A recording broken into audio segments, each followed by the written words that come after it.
The studies are very clear at showing it, and my practice is very clear. And 100 other clinicians that we're in networks with each other, and we all talk at conferences about what we're seeing. At least 40 to 50% of all the ADHD diagnosed by a doctor that come into my office are not. They are about 50% is anxiety. And another 30% is auditory processing issues. It's an ear issue. And right. I mean, and another big percentage is oxalate poisoning, a candida oxalate issue, a gut oxalate issue.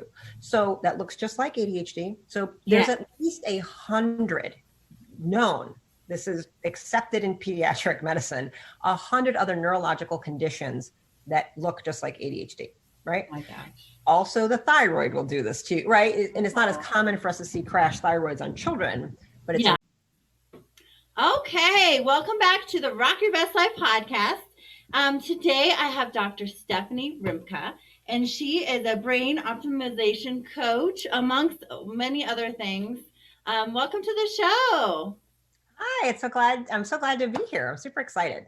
Yeah, and I'm so excited to talk about all of these things like, mood disorders, autism, just all of the neuro brain disorders.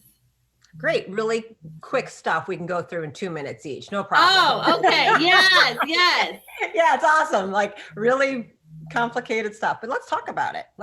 Well, give us a little bit of your background first. I want to know what brought you to this line of work that you do? What brought you to this career path? What's your story? Okay. I'll try to be brief. Pretty much ever since I was a little girl, wanted to be a doctor, let's say. I mean, pretty much I truly wanted to be a philanthropist. When I found out what that word meant, I was probably 3 or 4.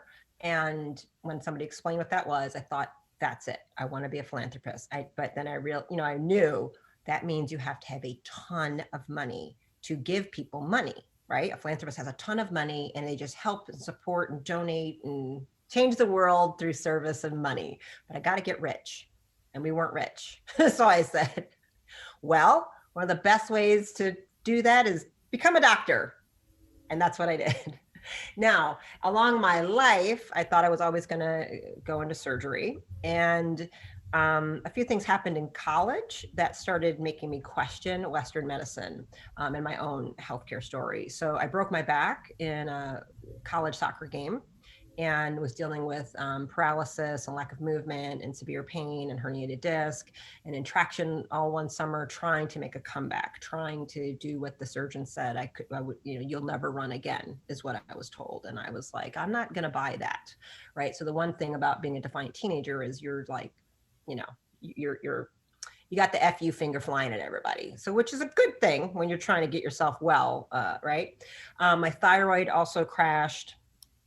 And it took them a year to diagnose me with hypothyroidism. So I'm getting fatigued and hair falling out and gaining weight and just all of this while trying to combat, recover from a broken back. And it was just a bizarre time to go through that system and questioning the whole thing. I'm like, they don't seem like they know what they're doing. Wow, this is really bad. And I kind of took it upon myself and dove into research and talking to professors and kind of trying to, there was no such word as biohacking in 1992 when this was going on. But that's what I was doing. I was trying to figure it out. I'm like, I will recover this. Nobody needed to tell me I could heal. I was pretty much like, don't tell me I'm going to have this for the rest of my life, because that's got to be BS, right? So I just started on that journey, and I went to an undergrad college. I was majoring in biology and Spanish and pre-med concentration, triple majoring. And everybody's dad there was a surgeon, a physician. I mean, my roommate, her father was a brain surgeon. She kind of said it one day. I thought it was a joke. I'm like, no, he's a neurosurgeon. I mean, this was just everybody. My best friend's father was head of radiology at a hospital. Everybody I knew, it was just, and everybody assumed because I was part Indian, my daddy must be a surgeon too. It was just, yeah. But there wasn't any physicians in my family. So that being said, everyone's father were doctors, mostly surgeons. They were incredibly kind of rooting and cheering and wanting me, everybody had their stake. You should go into psychiatry, you should go into orthopedic surgery, or everybody's kind of like, they want you to pick their thing. Mm-hmm. And got to spend a lot of time with them, and some of them kind of helped and mentored me. Along that path, recovering from my broken back, my chiropractor was the most integral person in helping me walk again and run again and return to sports again. However, I still didn't want to be one. Because I wanted to be a real doctor, right? Yeah. I wanted the legitimacy and the money, I thought. But as I started spending more time with the other group, and kind of seeing what was going on, I didn't like their lifestyle, and I kind of didn't like their personalities very much. The reality of they were never home.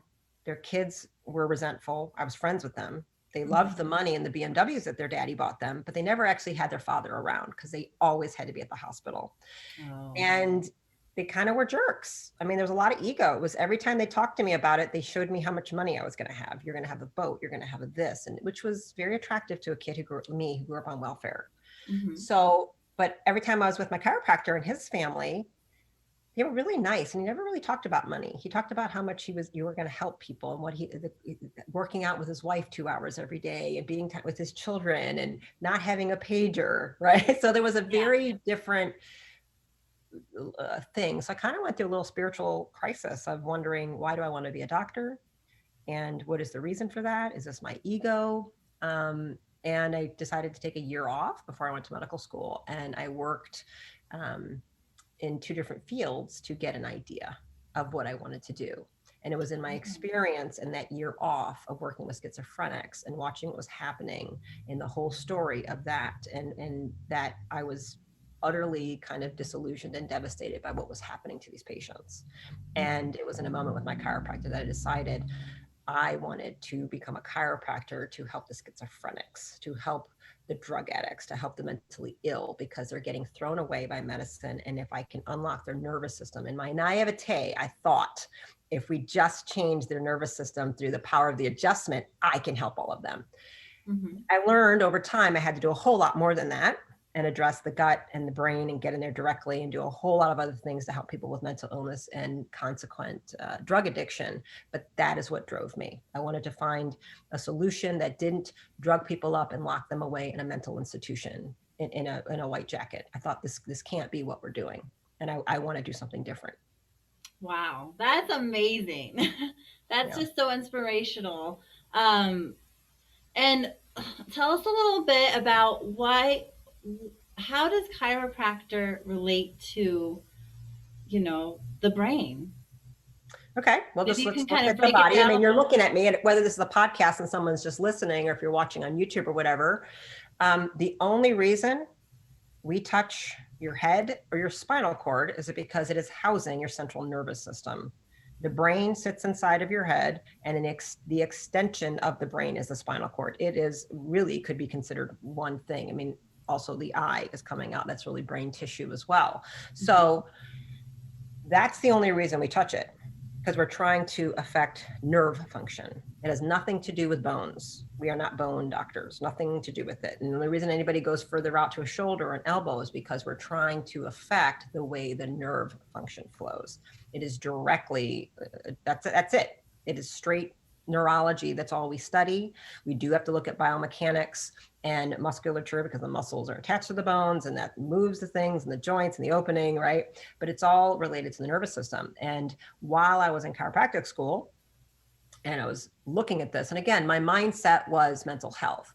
Somebody else, their mindset could have been sports chiropractic, right? And they would have really focused and gone that avenue. I knew I didn't really, I thought that's what I would do, but it just not really. It would make sense because I was an athlete, but I'm like, yeah, I don't really want to work. That's not what I want to do. It's not as fascinating to me.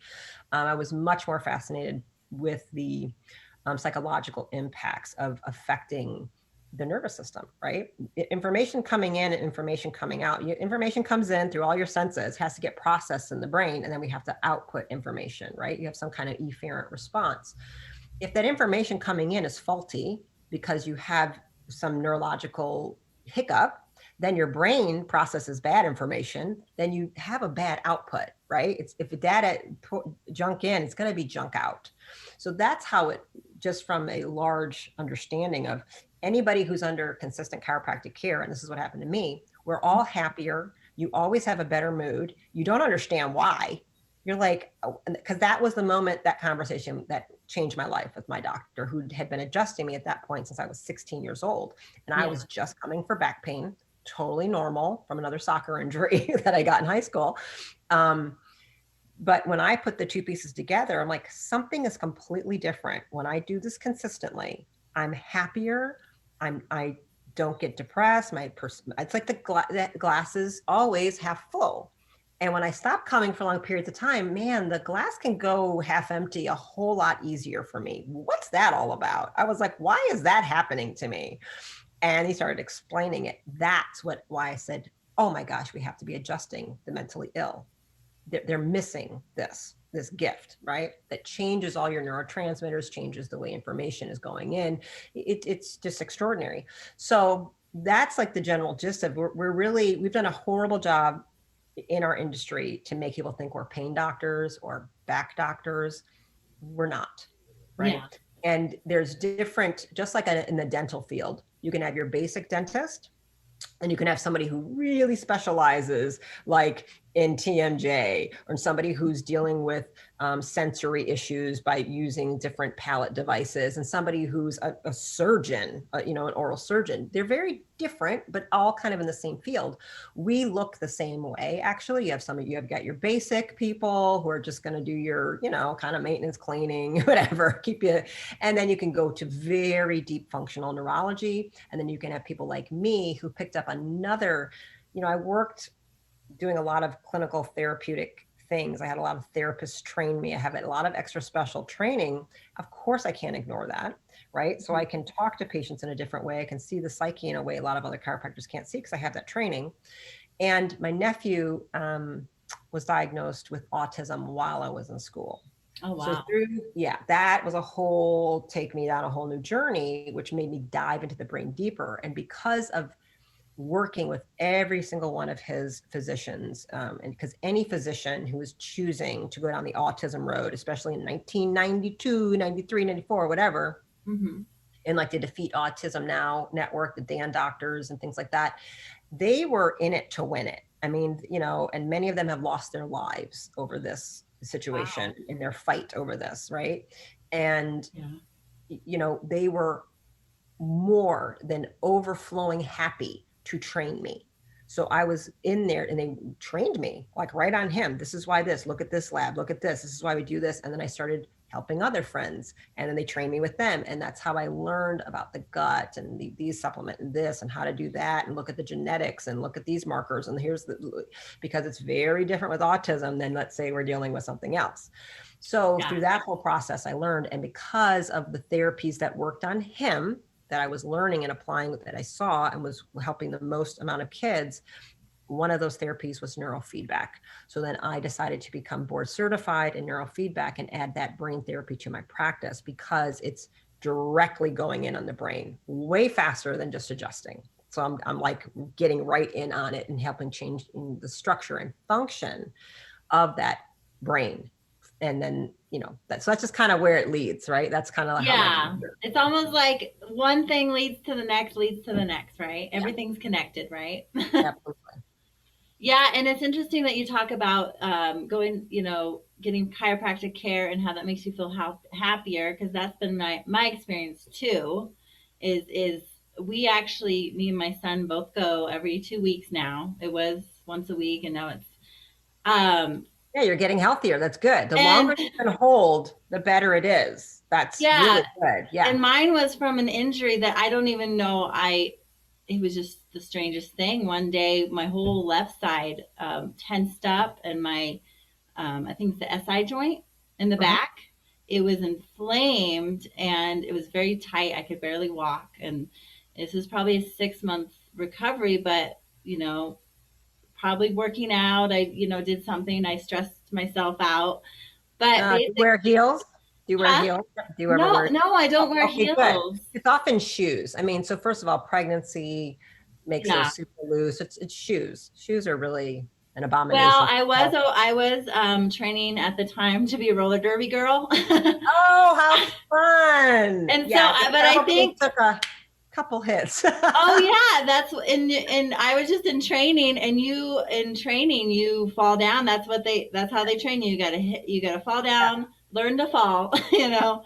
But those trainings were like 3 hours, and I think I Yeah. just overstressed myself. Then I was lifting weights, and I was trying to get strong, and um, but I think that was a wake up call to me, because I was in pain, you know, and so I went to a chiropractor, and and then I went to an acupuncturist, and all these things didn't, they seemed to kind of help a little, but not, all the way.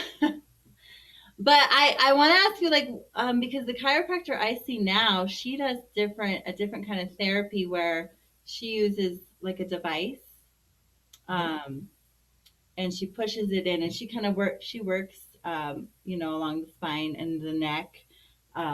It's not so much like pushing and cracking, I guess. Hmm. Well, let me say there's over 4,000 registered chiropractic techniques. Over Oh my 4,000 gosh. that are known, classified, legitimate, registered within the International Chiropractic Association. 4,000. Okay. Wow. Okay. Most schools are teaching 1 to 3. So some people go to school and they learn Logan. They learn diversified or something like that. So give you an idea. Some of us go to the schools that will teach you 10 to 15. I know about 30 to 40 techniques. Yeah. So some chiropractors are going to do one thing and that's their thing. And some of us blend several, and it's kind of our own technique because we don't even know where that kind of came from over 25 years. You know what I mean? You're like, I don't even, like just, it comes to you, right? And so there's many that are by hand, because chiropractic means by hand only. Yeah. And there's many hand devices and machines and many ways to do it. And they all work. And so it's a matter of finding what, as a clinician, you pick what you like. Usually you're picking what worked on you, usually. I actually adjust pretty different than the way I used to be adjusted. And then, so the noises, sometimes the popcorn, we call it, it's, there are moves that do that. And there are techniques that don't. Some people love it, some people don't. And almost everybody knows how to do everything in between to help every person that goes before them, Yeah, I agree. And she, in the very beginning, when we went to this chiropractor that we go to now, I didn't know all the things about the nerves, and that's why I have my son go, because he struggled with focus and kind of ADHD type, symptoms, and it's helped him tremendously with his focus in school and all that. If you balance your brain and the information that's coming in, it helps everything. The brain is the master control of everything. Brain health is body health. Brain health is mental health, right? And yes, we all know about the vagus nerve, right? Everybody knows about the gut. Well, right. Vagus nerve is a cranial nerve coming out of the head, and it comes down. It's called the wandering nerve, right? So it is the gut brain axis. Through that gut brain connection, it's called your vagus nerve. And that's something I was going to actually ask you about. Awesome. Well, if the concept of understanding, I can control my brain's interpretation by changing a few things with my breath or my throat, I can stimulate my vagus nerve actively to tell my brain to calm down. Flip the switch, calm down. Flip a switch. Just with my breathing, I can change my entire physiology very quickly. I can make my brain think there's a lion behind her about to kill her. So change blood flow, change the pupils. I can do it very quickly with my breath, or I can tell my brain, she's fine, relax. We're going to, put tons of blood to the digestive system, relax the eyes, right? It can totally just with my breath, regardless of what's happening around me. So if you can do that, imagine if I'm coming along T11 and that thing is being shut down and I open it up, what that does to all the nerves, what that does to communication, right? This is electrical communication. People have to remember that stuff happens. It's very, very, very, very, very, very fast. And the system needs it to go to work well. So that's what we really are. It really are doing. So it helps. I know it's kind of hard for people to understand. It helps everything. Well, yeah, because if your brain gets the right information and it's okay, it's going to fix things better for you. Now, neurofeedback is directly dealing with what's happening inside the brain, because, you know, something you can clear all of this, but if I've got, you know, a mercury laden brain, or a mold overgrown brain, well, you know, it's going to still do the best it can, but the computer is kind of broken. And so neurofeedback and nutritional approaches help do that directly. Does that make sense? So you kind of have these two ways of these ways of the way it works, information in and out, but you need it all to be working.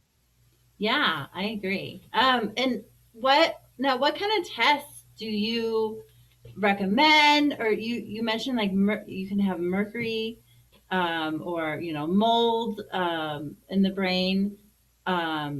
What kind of tests would you recommend people getting if they are like experiencing like some kind of like maybe it's just brain fog or anxiety, um, you know?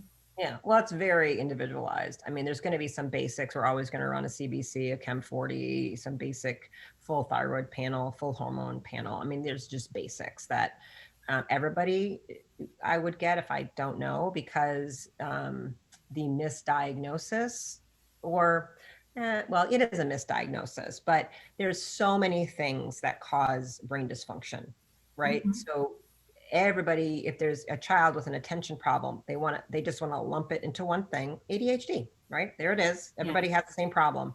Well, when the majority of the studies are very clear at showing it, and my practice is very clear, and 100 other clinicians that we're in networks with each other, and we all talk at conferences about what we're seeing, at least 40 to 50% of all the ADHD diagnosed by a doctor that come into my office are not. They are about 50% is anxiety. And another 30% is auditory processing issues. It's an ear issue. And yeah, right. I mean, and another big percentage is oxalate poisoning, a candida oxalate issue, a gut oxalate issue. So that looks just like ADHD. So there's at least 100 known, this is accepted in pediatric medicine, 100 other neurological conditions that look just like ADHD, right? Oh my gosh. Also, the thyroid will do this too, right? And it's not as common for us to see crash thyroids on children, but it's incredibly common when I have adults come in that have had an adult ADHD diagnosis. Oh, and I know, I'm like, the amount of time I have to say, not even remotely what you have, it's Hashimoto's, and their doctor never diagnosed it. So they were given Ritalin, you know, instead of having a full hormone panel addressed. And like, you need thyroid help, not speed, not a methamphetamine. Right. So it's so like, I know that helps you focus better. I know you got the jitters and your heart's palpitating, but that's not really the problem. It would help me focus better too. That's what methamphetamines do. Right. Like that's what they do to everybody. So there's a lot of, you know, what do I recommend? I recommend customized care. So there's basics, you know, I run things like I use Great Plains Labs. I use organic acid testing, Dutch testing, lots of blood panel testing. I use specific orthomolecular psychiatry tests through the Walsh protocol. There's very specific. I look at copper, zinc, cryptopyrroles. You're looking at relationships. I'm looking at neurotransmitters. I mean, it really varies on what comes in. We might do stool testing. You know, a lot is what you have in front of you. I don't stick a lot of needles in a kid with autism. I need urine tests. I need saliva tests. I need poop tests. I need what can be done, because I'm not going to. I mean, it's very common. You want blood on them?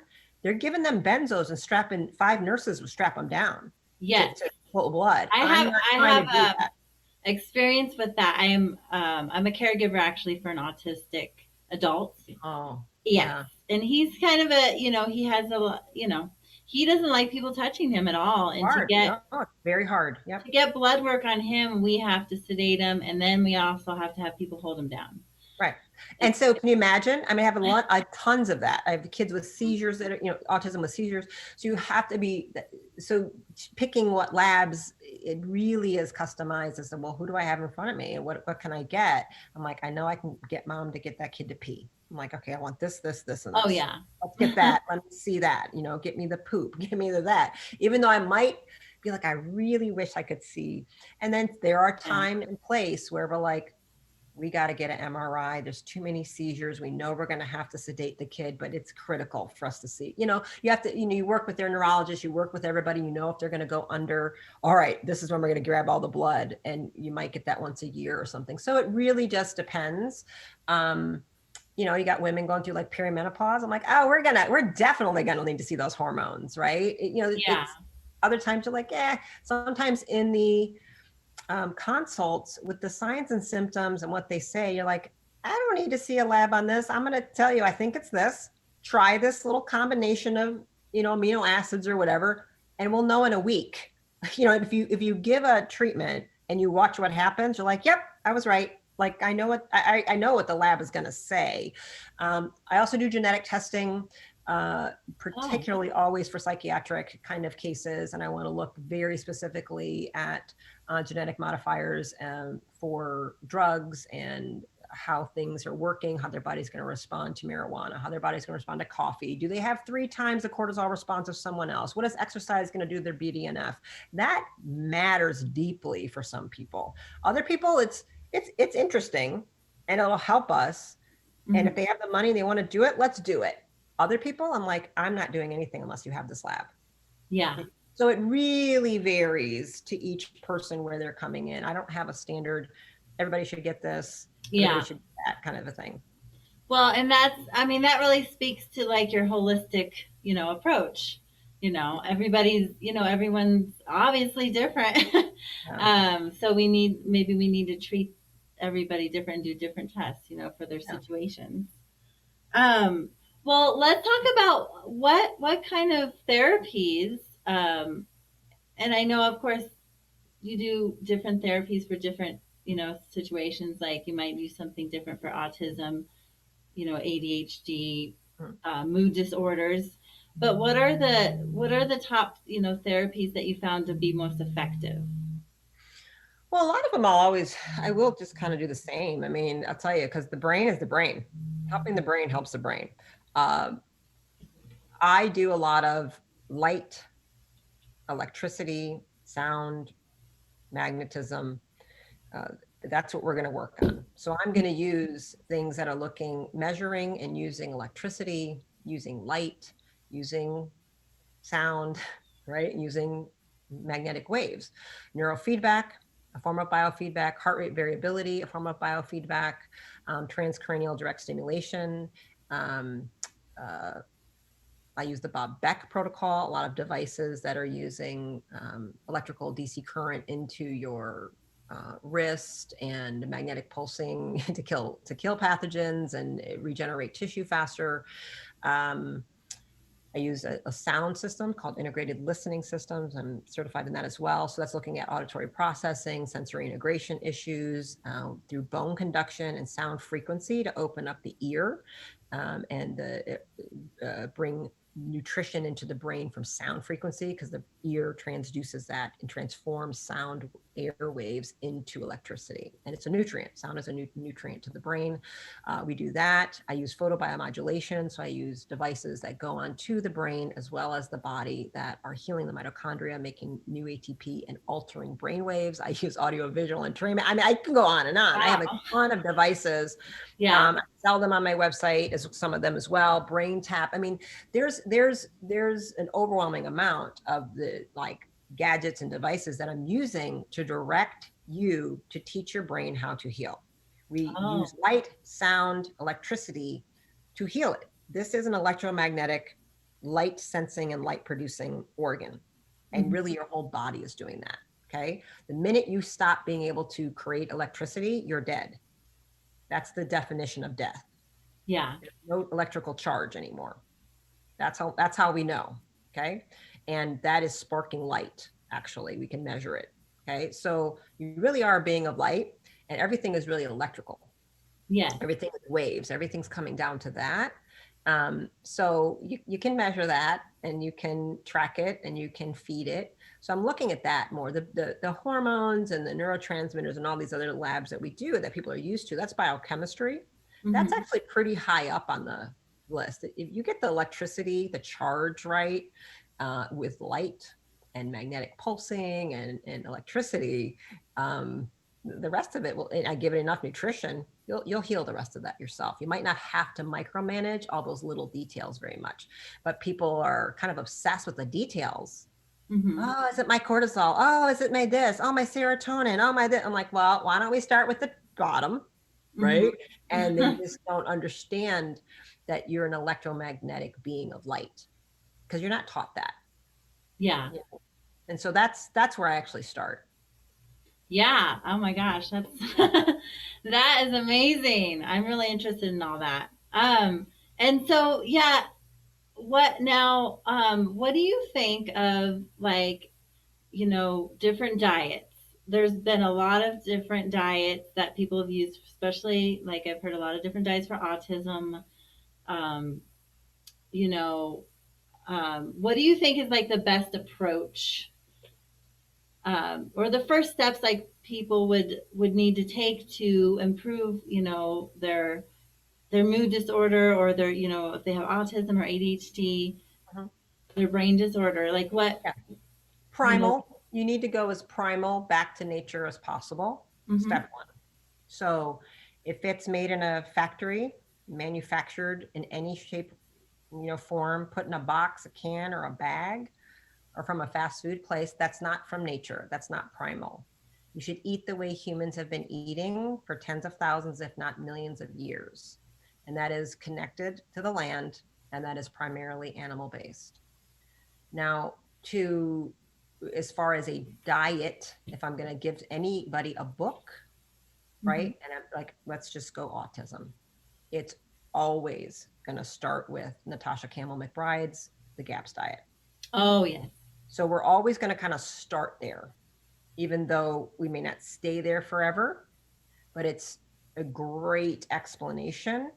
And she bridges it to relatively modern times, once we knew how to ferment plants and things like that. So Mm-hmm. it's not going so far back in time, like 50,000 years, that people are like, I don't know what to do because I don't hunt and, I don't know, right? And I don't live in Siberia and I have no idea about this.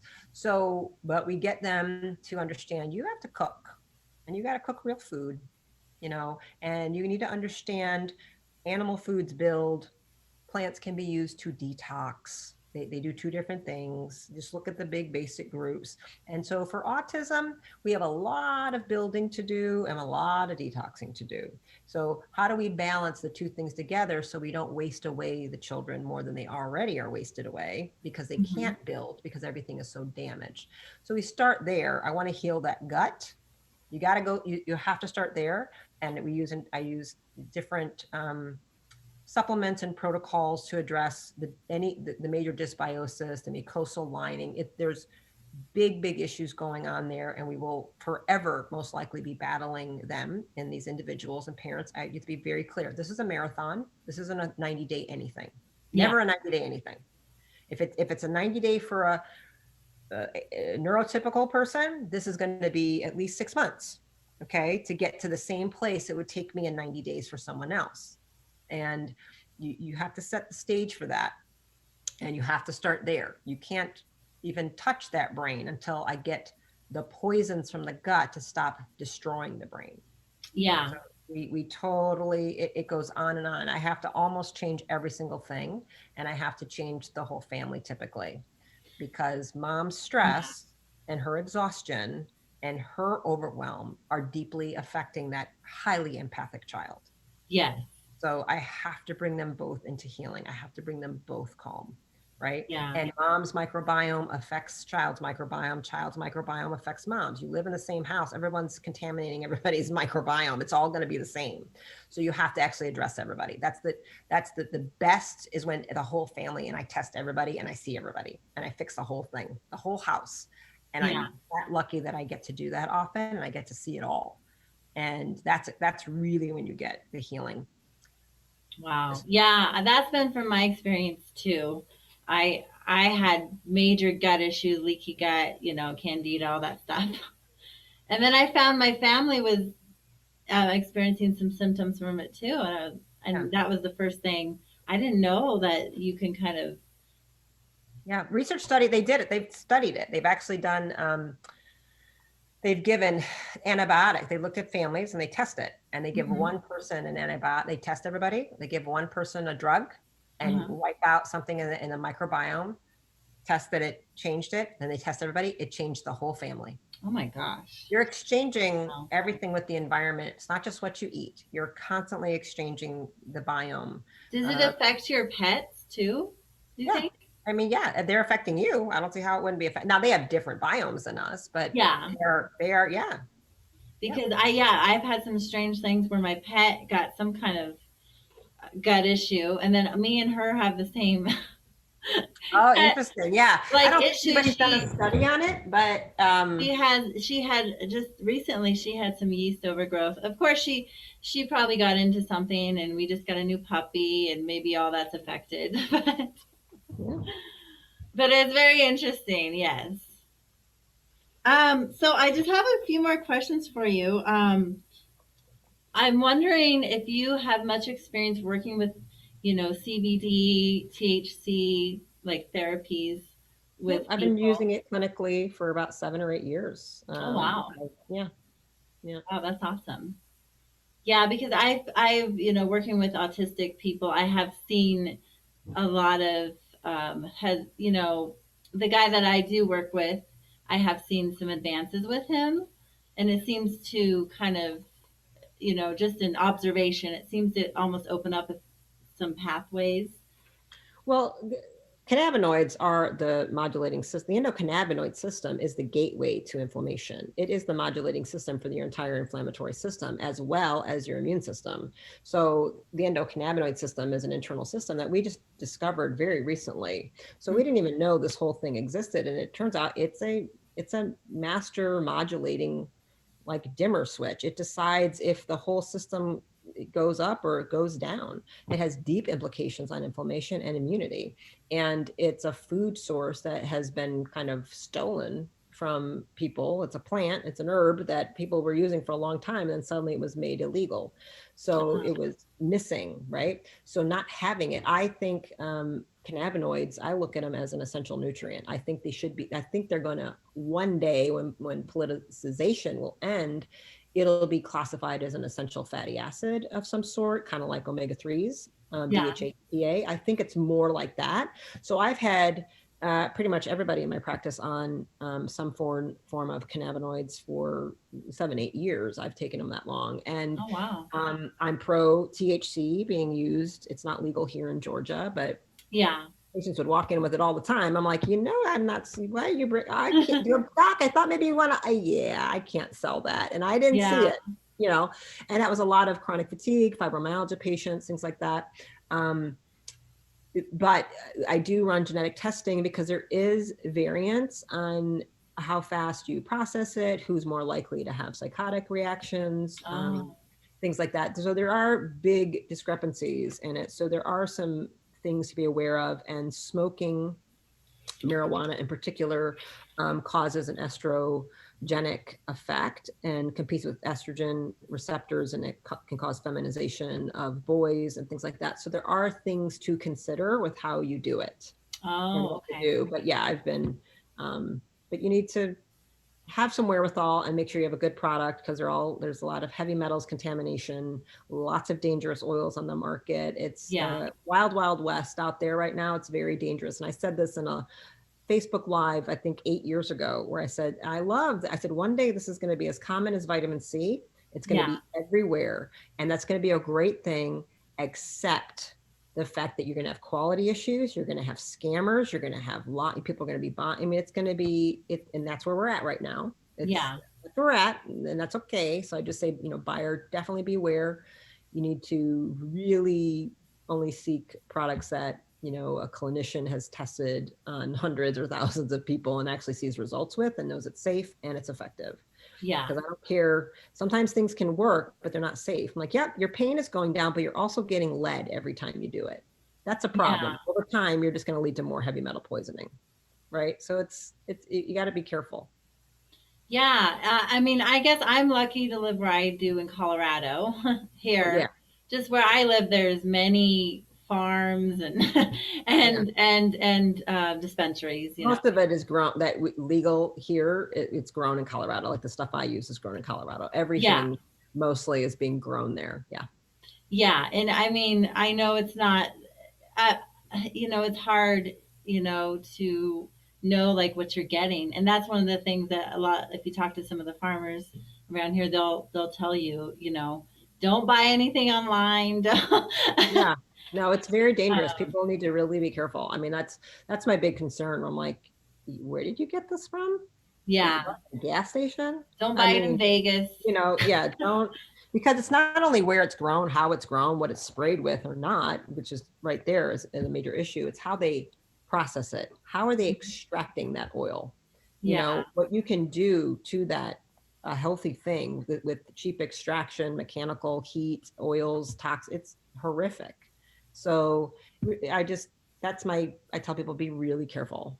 Yeah. And it's therapeutic, it's medicinal, and you need to have the right combination and of CBD to THC for what's going on. And definitely, don't smoke it. Very, very different to do it that way. And so, yeah, but yeah, clinically we go through it. Yeah, that's great to hear. And then there has been some work done, I guess, in Panama with like stem cells, some success with, younger children with autism of kind of almost like reversing some of their symptoms. So they're able to focus again, and some of them are able to speak. What do you think of all that? Well, the better place is actually Mexico. Oh, okay. There's one that's very, very specific. It's very promising. The reality with stem cells, America is incredibly behind the ball. I mean, this has been my best friend of 40 some years, has a son with cerebral palsy and a seizure disorder, and went to China when he was like 3 years old, and did 6-7 weeks. And then she also went to Panama a few years later. I've had stem cells. I'm scheduled to go to Colombia in a few months. Oh, wow. So I like it a lot. Yeah. Now, when it comes to neurological disorders, it's incredibly promising. It is also incredibly sad to me that people have to get in a plane and book a $20,000, $30,000, $40,000 trip or so to get help for somebody with neurological damage, whether it's autism or MS or paralysis. But I will say the countless stories, and my best friend was there in China watching it happen, watching people with MS in wheelchairs, blind. And in 4 or 5 weeks, they're walking down the hall with vision. Oh my gosh. This is and that's left and right in Asia. They've been doing this for decades. So there's a whole place, and again, it's Mexico, where this is their primary thing. It's way better than Panama. Panama has got their issues where there's just like, again, every country and their political issues. It's better than here. Yeah. What you get in there, and where I'm going in Colombia, way better than I can get here. I can get millions more than I could get in America. So what's the pushback with America? Why don't they want to utilize this? I mean, there's a lot of I don't remember all the bizarre politics. I can't speak well enough to the Bush years of what happened and abortion and the debate, and is it an umbilical cord or is it a this? And, in general, America and pharmaceuticals don't seem real motivated by things that actually work. Yeah. I mean, it's just any treatment that can seem to do something. You tell people you can reverse blindness in 4 or 5 treatments. I mean, why wouldn't you be doing that? Yeah. But there's a lot. I mean, we can just look at the recent hydroxychloroquine ivermectin debacle. Yeah. Right. So there's a lot of suppression of things that do things that are helpful. I don't remember exactly all that political stuff and the laws that happened around that, but Americans and Canadians have been going to Asia for this for a very, very long time. Oh, wow. I Yeah. was not aware of that. America's very behind. Yeah. We're the delusion that we have the greatest healthcare is a massive delusion. Oh, yes. I don't know why people keep repeating that. Again, it's just you keep repeating a lie enough and people, it makes us feel good or something. Yeah, we got good trauma care. There's things about our system that are good. If you're incredibly wealthy, you can get what, but they just leave. They go to other countries for their treatment and they don't talk about it. That's what goes on. Yeah. Yeah. Yeah. I'm sure that's the same with all, a lot of chronic illnesses like cancer. And Yeah. I know, I mean, this was years ago, but my grandma, when she had cancer, I know that was, they went to Mexico to try and find, like the miracle. But yeah, it's really sad that we're so behind. And when you have doctors here trying, you Oh, have yeah. you have a Dr. Bradstreet was doing what he wasn't autism. He's just magically dead in some kind of bizarre suicided way. You have Dr. Gonzalez. He was doing cancer. His Nicholas Gonzalez was, these are like heroes of all of us that he's magically dead, and lots of magically dead in the last 3-4 years. Oh my gosh. Yeah. Oh yeah. Wow. The list of holistic practitioners who are magically drowned or suicided is extraordinary. Wow. I guess I was not aware of that. Oh, you should go down that rabbit hole. Oh, okay. Yes, I will have to. I know that, through, it seems like through the interwebs, they are silencing a lot of people who are. They've silenced a lot of us for a good decade just because of this. So there's topics none of us would talk about anyway. You're like, I can't be suicided. I'm a mother. I mean, this is literally the conversations we have in practice with. We go to conferences. That's the truth of it. This is not new. The level we're seeing it now is real bad. But you look at the list of holistic doctors that have mysterious deaths in the last 5 years. It's well over 50. It might be at 100. And Erin, Joe Mercola's partner, I forget her name, but Health Nut News, Erin something. She does a really good expose about it. People have been tracking. Okay. I'm gonna have to Bradstreet. look that up. Bradstreet was a big autism doctor. Gonzalez was a huge cancer through food doctor in New York. Dead. Everyone's just dropping off. My son's physician magically had a heart attack in Mexico. And he was the guy training me. He flew to Atlanta and trained all these autism doctors. He was my nephew's doctor. Yeah. John Hex. And then everyone's like, do you know he's dead? I mean, it just literally it's happening a lot. Wow. Yeah. It's a big price to pay. Very disturbing. It is. It's a big price to pay. Holistic doctors have a serious crosshairs. Yeah. Well, and it seems like if you are speaking out against big pharma, big food, I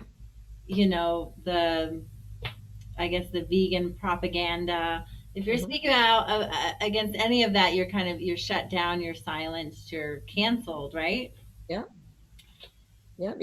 Unfortunately, you got to be careful. It's bad when you see that we're spelling things out.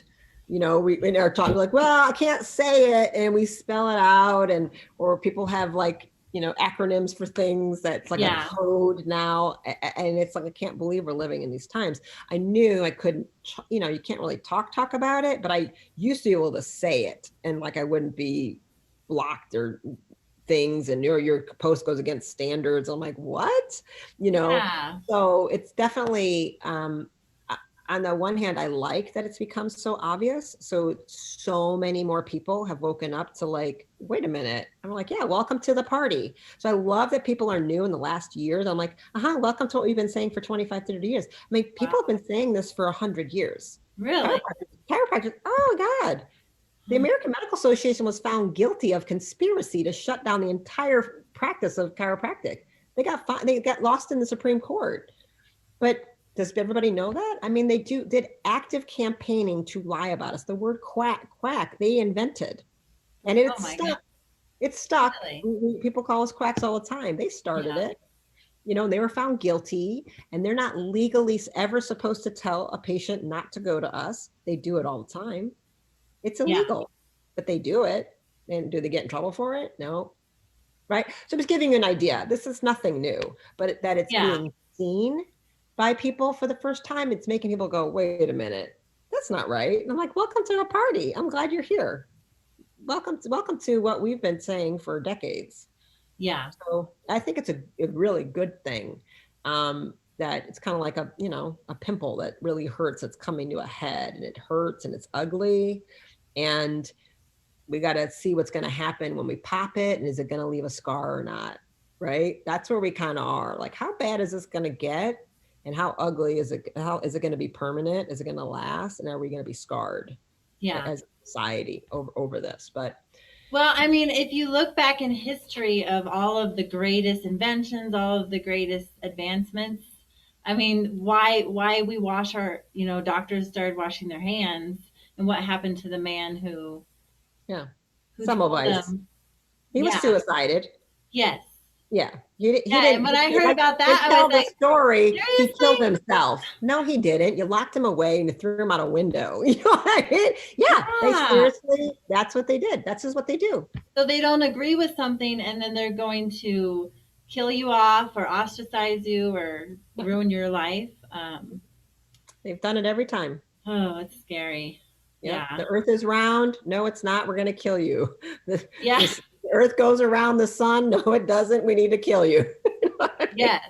I mean, it just goes on and on. I'm like, okay. But if you have a mission and have a knowing that this is right and this is wrong, I guess that's probably what keeps you going is. Oh yeah. I mean, it keeps all of it. I mean, it's just connection to source and knowing, this is where you're at, and you just got to keep going with it. And I don't know. I just was having this conversation with my best friend who I mentioned this morning. I'm like, Naomi, why is it some people are just like, I wish I understood, like people are so in a trance or programmed, and why are some of us immune to it or can eventually find our way out? Like, oh, I can't believe I fell in that hole, or I can't believe I fell for that. But eventually you got to go, oh man, I got played. I fell for it. Okay, cool. I'm glad I learned new information and changed my mind.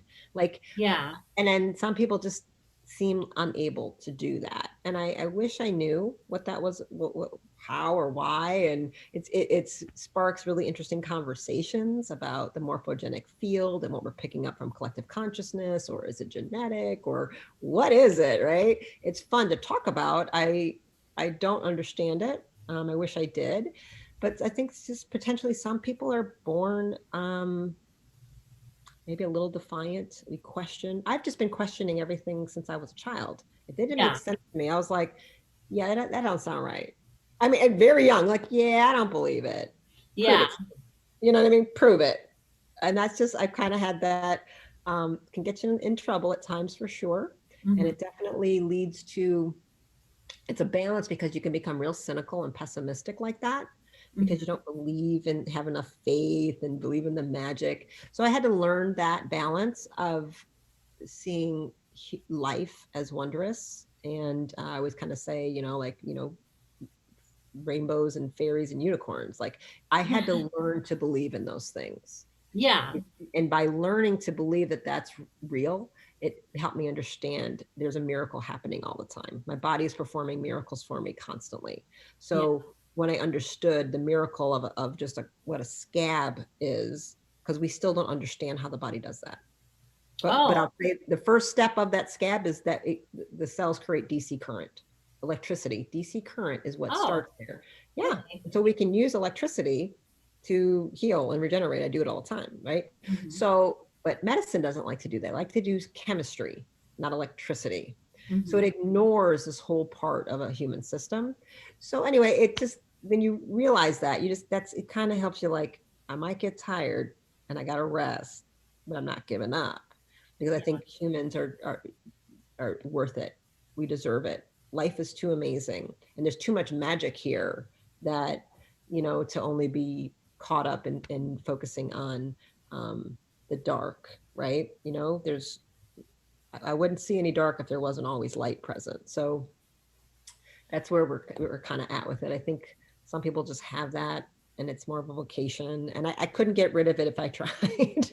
Well, yeah, and then some people, I mean, maybe you have a life experience where you wake up and or a health, with me I just had you know an issue with my health and my gut, and I couldn't get any help with from the doctors, and I had all these strange symptoms and reactions to food, and that's when I said no, I'm not accepting your answer that everything's Right. fine, Yeah. because when it's not fine, Right. and you're Yeah, that's very common. And I love the phrase Dr. Pompa uses all the time. It's taking, going from pain to purpose. yeah, And many holistic doctors were in their own pain and took it to a purpose. And many also just were there and they use their patient's pain and it keeps fueling that purpose, right? The main mantra that I live by and I learn constantly to go stronger and embrace this, but it's the main mantra I want every patient to eventually get from me is that everything is happening in my highest and best interest. And once you accept that, you don't see anything as bad anymore. There's no judgment, right? The broken leg, that's happening for my highest purpose. Lyme disease must be happening in my highest and best interest. So when I've had patients get to the point, one of my patients taught me, I mean, I believed in, that's the mantra, and I'm trying to teach them. Like, this is for a long time, because that always eliminates victimhood, mm-hmm.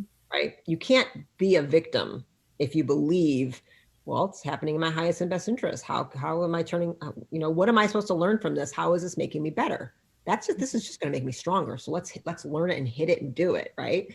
Versus, oh, woe is me. And oh my God, why me? And all the things that people do when something bad happens. Right.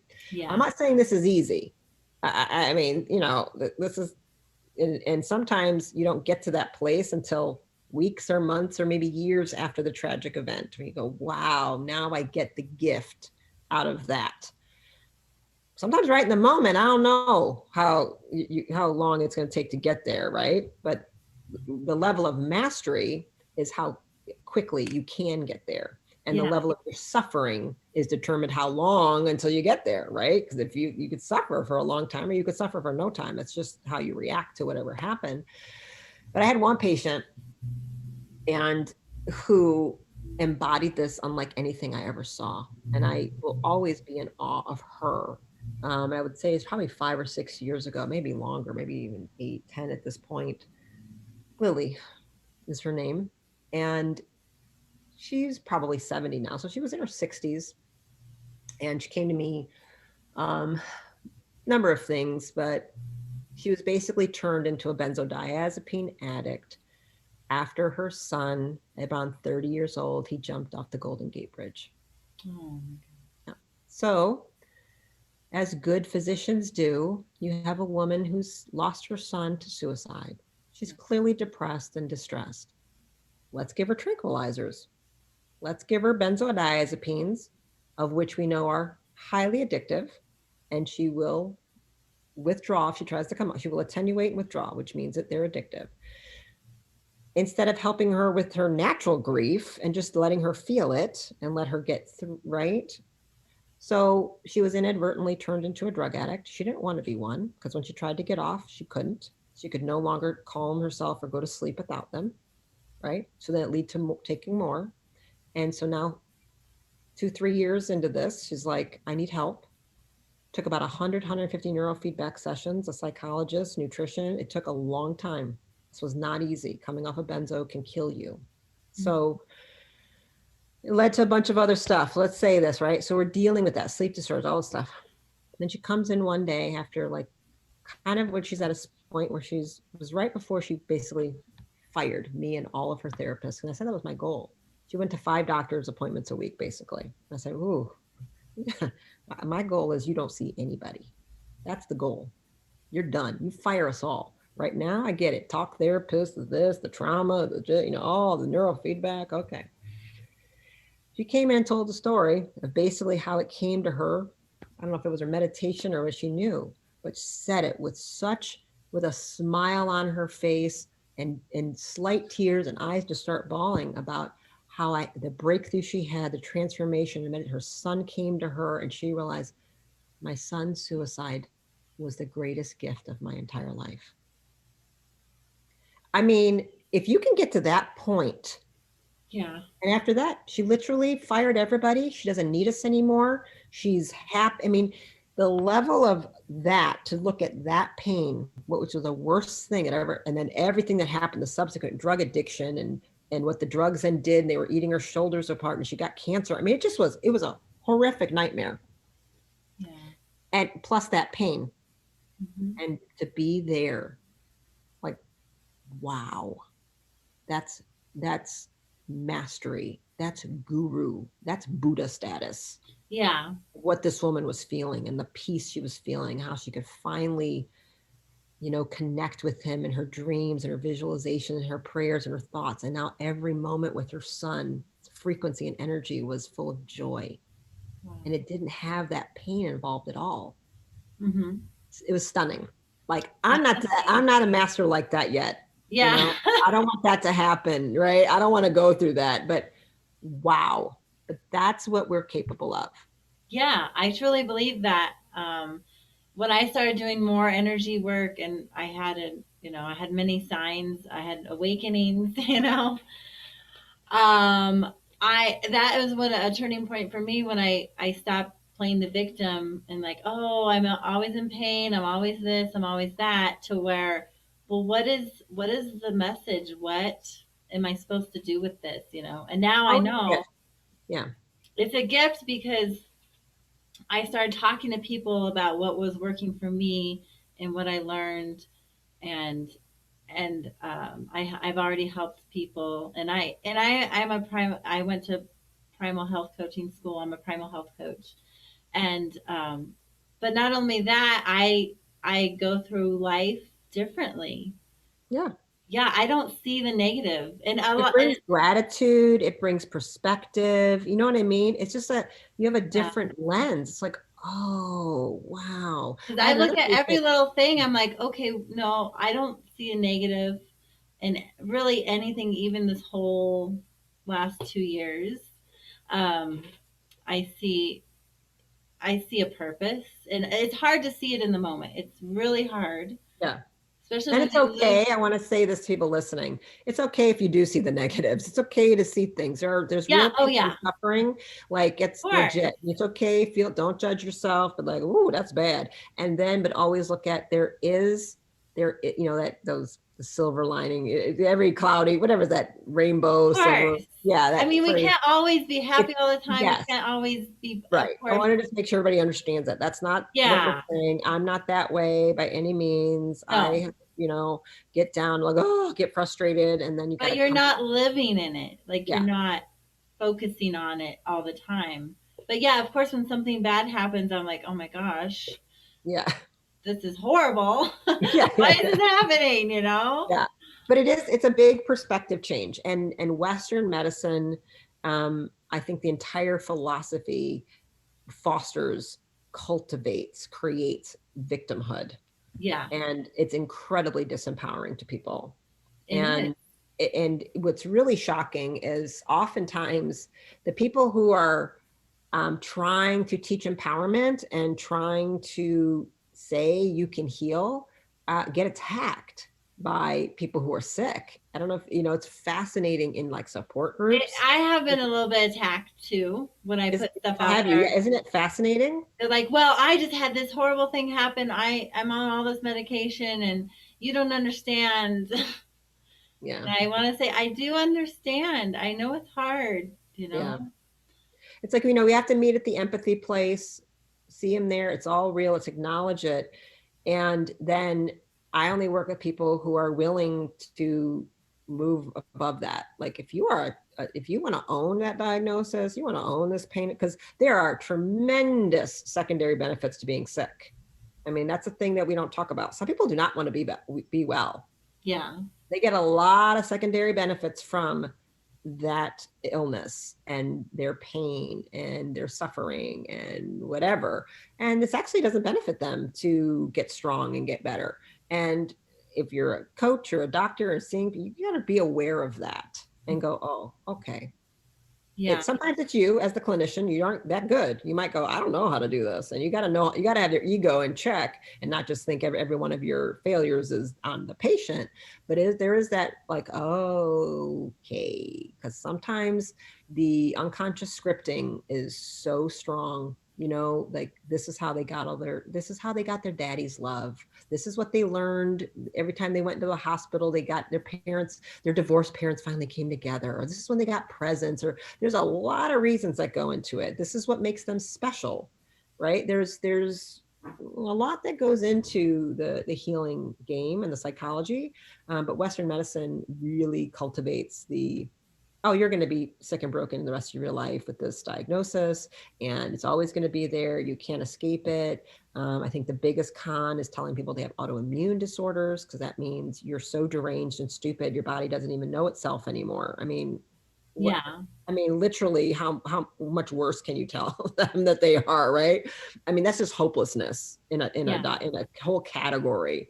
So you gotta be real careful about that. And so that's where the psychological aspect of all this. So it's much easier if you get someone's brain healthy, you get their brain stable, then their emotions are healthy and their emotions are stable. And it's much easier to fix those issues if you have a healthy kind of, the whole environment is easy, right? Trying to change a thought or change a behavior, if you're like if you're like in a tsunami chaotic storm, right, of inflammation and blood sugar swings and infections causing, you know, all kinds of bizarre neurotransmitter excursions. That's really, really hard to, like, I don't know, meditate or use affirmations or talk to a therapist. It's hard, doesn't work. A lot of blockages. You know? Then if we get that stable, then it's easier to move out of some of those patterns, those scripts that they picked up from their parents or whatever, and we can make headway. Then it is possible, but sometimes people are really attached to those things. I'm like, okay, and that's when you know, I think we're not a good fit. I have no problem being like, we're just not a good fit. Well, and I think people will come to you when they're ready too. Maybe you're just not a good fit at that moment in their journey, and then they need to go through a few things, and absolutely, or you're just not a good fit in general. I tell them, I'll say sometimes, like, here's what it is. You may never see me. I may never want to see me again, but this is maybe my one shot or my second shot. I'm going to tell you some things. Sometimes I got to hit it real hard because I feel like I got a one shot. Other times I know I got time to tell them. And I might be the second person in their journey or the fifth person, or I'm the seventh person they've heard this from, and now they decide to change. It might not, I'm not special. I'm just the seventh person. I was told over and over and over and over again by doctors I deeply respected and admired to stop being a vegan. And I did not. I kept going and I kept going and I kept going and I kept going until one day, after 12 years of it, and and it wasn't like she was that magical. It was like when she said it, it was like the whole file of everyone else that said it, who I respected and ignored, came forward, and I went, God, I think I need to finally listen. I think I need to stop thinking I know. I think I need to stop being stubborn. I think I need to let go of whatever I'm doing to punish and abuse myself. Why do I feel I should be in so much pain and suffering? Why? I think it's time to love myself enough to try something new. Yeah. Right? So I get it. I've been that patient. Mm-hmm. So I understand when a patient needs to hear it 7 times from 10 different doctors. You know? Like, okay, we've all been there for something. Yes, I completely agree. So, well, in closing, it's been amazing talking to you today. I feel like I can talk to you for hours.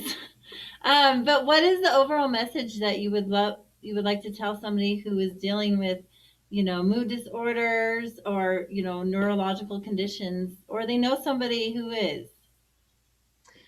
Yeah, overall, I hope the message is that you hear hope.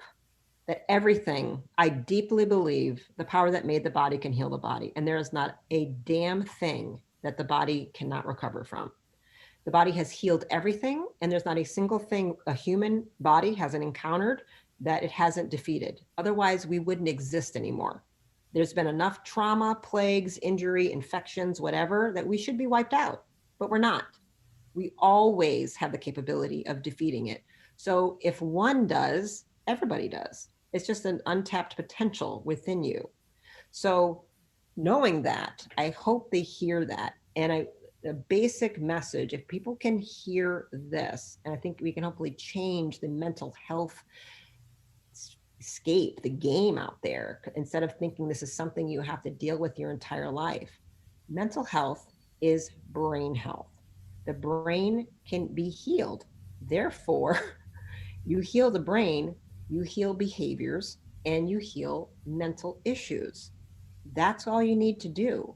And you don't need to own a diagnosis. You don't need, please stop saying my fibromyalgia, my MS, my cancer, my sexual molestation, my rape. Stop. That is assigning direct ownership. It is so unhealthy to do that. So just in changing your words in what you're doing, right, is really, really impactful. So I want people to understand the brain can be healed. You can heal anything. The body is constantly regenerating. We have incredible technologies.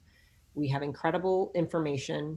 And the way we start with that, with everything, is I'm going to look to connect you to nature once again. I'm going to bring nature back into your house. I'm going to bring you back into nature. And we're going to follow the laws of Mother Earth, because she will outwit any lab, any pharmaceutical firm every day of the week. And she will heal you. You are designed to be healthy. You were not born to be sick. That is a lie. So that's be my final message. Wow, I love it. That gave me chills. That's so amazing. So where can people find you? One of the best places, my website, brainandbodysolutions.com or drrimka.com. And that'll take you to my primary website, where I have another link to all my courses. I have an e-learning center, so people can do online courses with me. Some are online that you can just DIY yourself kind of through an e-learning center. Or I have some that have a online learning course that you take yourself through and have like a Facebook group community or a Zoom community where you get to Q&A live with me. Those are usually my 90-day courses, which is a great affordable way to access me. I also have a retreat. I only have 4 spots left. I have a retreat. Oh, wow. It's a keto carnivore retreat in South Africa, safari. Oh my gosh. We're doing a 10-day safari in 2022. I think it's April. We had to change everything because of COVID, right? Yeah. So we had to push the dates twice, and we just said, okay, my group chose to push it far out. Because none of us want to wear masks on a plane or deal with any forced coercion of a medical procedure. And we'll charter a private jet if we have to, actually. So I have a travel concierge that will handle all that. So I got 4 spots left. It's a small group. Only 20 of us can go, including me and my concierge. Private chef, everything private. We're on a conservation reserve. Preserve. We're going out with veterinarians, flying in a helicopter. It's not hunting, nothing like that. South Africans are not into it. There's no gate, none of that crazy stuff. We'll be learning conservation and connecting to nature and lots of different exercises around that. And have a lot of access to me, a lot of questions. I'll probably do a few little health lectures, things like that. I'm probably talking about electromagnetic connection of nature to the mitochondria, things, a little bit of science that I do for patients. So there's that. And on my website, there's a store. A lot of people ask about, what do you think about this? What's your this? What's your that? I'm like, it's all there. You want to know what sauna I like, what LED panel, what blue blockers, what peptides, what jerky, what meat, what wine, what CBD. It's on my website. Okay. So awesome. That's great access to go to that website, and it'll kind of take you to my main stuff. Plus Facebook, Instagram, it'll connect you there. I'm playing a lot on Instagram lately, and so my YouTube, all of that's there. Lots of free content. I love your Instagram. Thank you. You have a lot of fun stuff on there too. I try to have fun. I try to focus on brain stuff, and it's been a hard year and a half or whatever that I'm lately bringing a little bit of humor, because I'm like, oh man, we can't just, my work life is PTSD and suicide and anxiety. It's been horrible, right? Oh yeah. So I got to have a little fun. I every now and then I watch some dance. What I'm kind of been playing with lately is trying to remind people life is worth living. Yeah. People are worth fighting for. We are awesome. Because if you look down too many rabbit holes, you'll think we're the worst, darkest, most evil, horrible creatures that ever existed. And that's the lie they want to sell you, that we're parasites, that we're not good, that we're destroying everything. So we should, there should be less of us, and we should control that. And right, there's a lie that's being sold. And so I want to remind people, no. We are magical, divine creatures in connection with everything on this planet. And you need to remember that. So you need to look for the beauty of humans. We're worth it, and not from an ego place, but from a love place. Yes. Well, I love it. And I love you. Thank you so much. Thank you, Rosa. You're so sweet. And I will put all those links in the show notes for everybody too. Awesome. Well, All thanks right. for having me. Thank you so much.